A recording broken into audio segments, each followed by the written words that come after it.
You're listening to Soap Dirt, the latest in television entertainment news. Hey, Days of Our Lives fans, I have got your early weekly spoilers for December 8th through the 12th. We've got Brady raging and Sophia plotting payback. It's Belinda from Soap Dirt. If you're not following us, please reach down, click that subscribe button. As we always do on Early Edition Day, we start with what's coming the rest of this week and then dive into next week. On Wednesday, December 3rd, we've got Holly complaining to Ari, who of course is keeping Tate's secret that he is close to failing his first semester at Salem U and might be booted out of college. Ari told Tate he should come clean to Holly, but he refused. Meanwhile, Tate promises his dad, Brady, that he will be there for Rachel no matter what. But I wonder if Holly might be a little concerned or a little irritated that Tate's going to be over at Baby Bayview near Sophia when he's visiting his little sister, Rachel.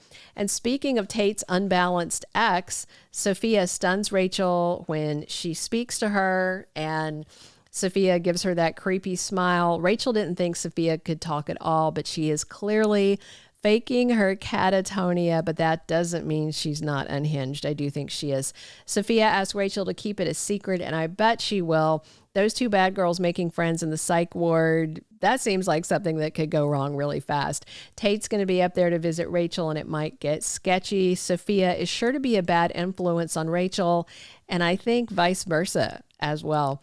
Marlena and Leo have a sweet chat, and he's telling Marlena about his engagement to Javi, and Leo wants Marlena to officiate his and Javi's winter wedding. Marlena will be recovered in time to do this now they have a proper diagnosis. Kate is talking Titan business with Maggie on Wednesday, and I wonder if those two are going to be griping about Xander and Philip sticking together when they both really want Xander to be arrested for beating Philip, but he's not going to let Xander go down like that. Thursday, December 4th, we've got Chanel debating with Johnny. It's not going to be too much longer until Chanel tells Johnny that she's pregnant, but Johnny may worry it's too high risk for Chanel to carry this pregnancy to term. Remember, Sarah advised her, don't try it, don't do it. Your body's not up for this.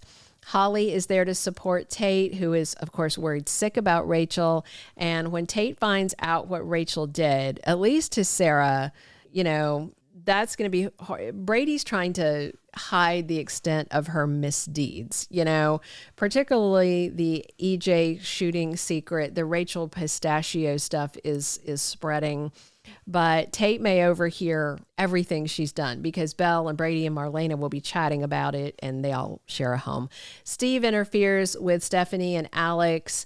I don't think, to be difficult, but this may be about Alex asking Steve to look into that worrisome fan letter. Stephanie is supposed to be out on this book tour, and she heads to her hotel room alone, and the stalker is following her. And by the way, it is not Jeremy Horton. It is Owen, by the way, another icky guy from her past. Stephanie has had such a string of bad luck of just gross guys. Alex, nice. He used to be a man whore, but he's cleaned up his act. But everybody else, trouble. Not so much Chad. He was just not in a place where he could commit to her. But other than that, she's had some bad luck. Kat deliberately triggers EJ's memory on Thursday. Kat was reading to EJ at that Italian hospital. He is getting recall now, but he can't quite ID the voice. But it won't be too long until Kat has him fully remembering it was her so that she can take advantage of it. Rachel does some more bonding with Sophia, and I suspect no good will come of that. On Friday, December 5th, we've got Kat offering Jennifer a deal. So Kat may promise to completely and totally avoid Chad and never speak to him again if Jen will just not take Chad's kids away from him. Don't take the kids to Boston. Don't try to strip away custody. And Kat may insist she's actually worried something happened to Chad because despite Jennifer's suspicions and assumptions, Chad hasn't been with Kat. So he's just missing like other DiMeras. So we'll see if Jennifer will listen to reason or not. I'm guessing not.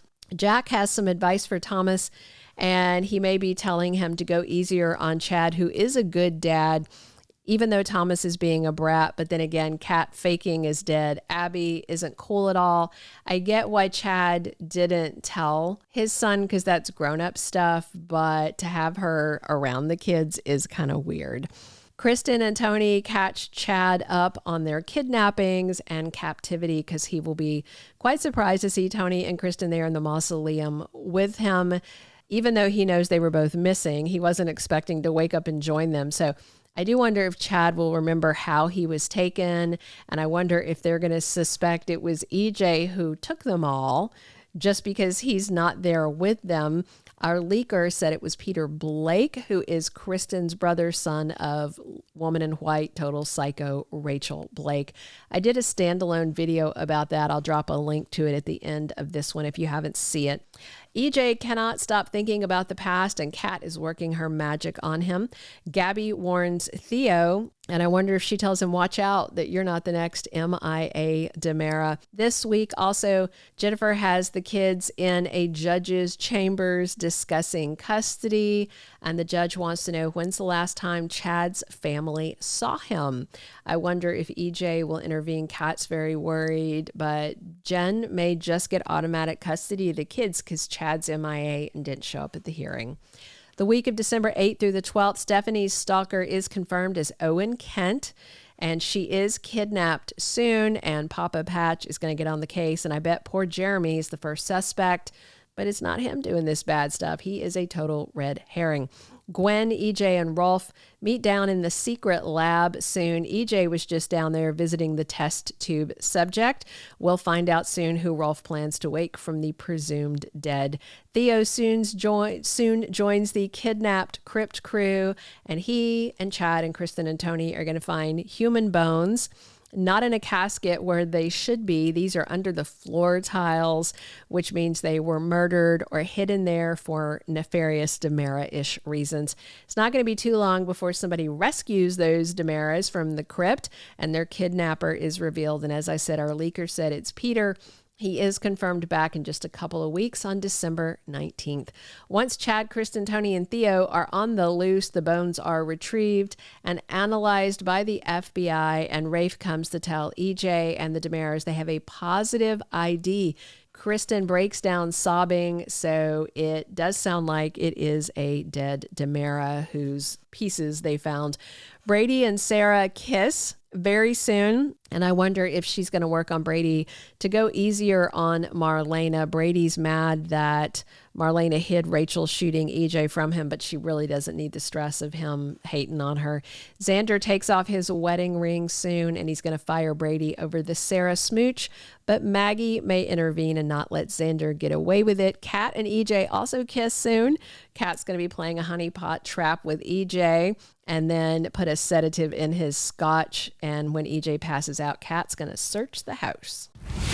Thank you for being a loyal listener. Follow us wherever you get your podcast, because you don't want to miss the next episode. Soap Dirt is on all the major podcast platforms, including Apple Podcast, Spotify, iHeartRadio, and more.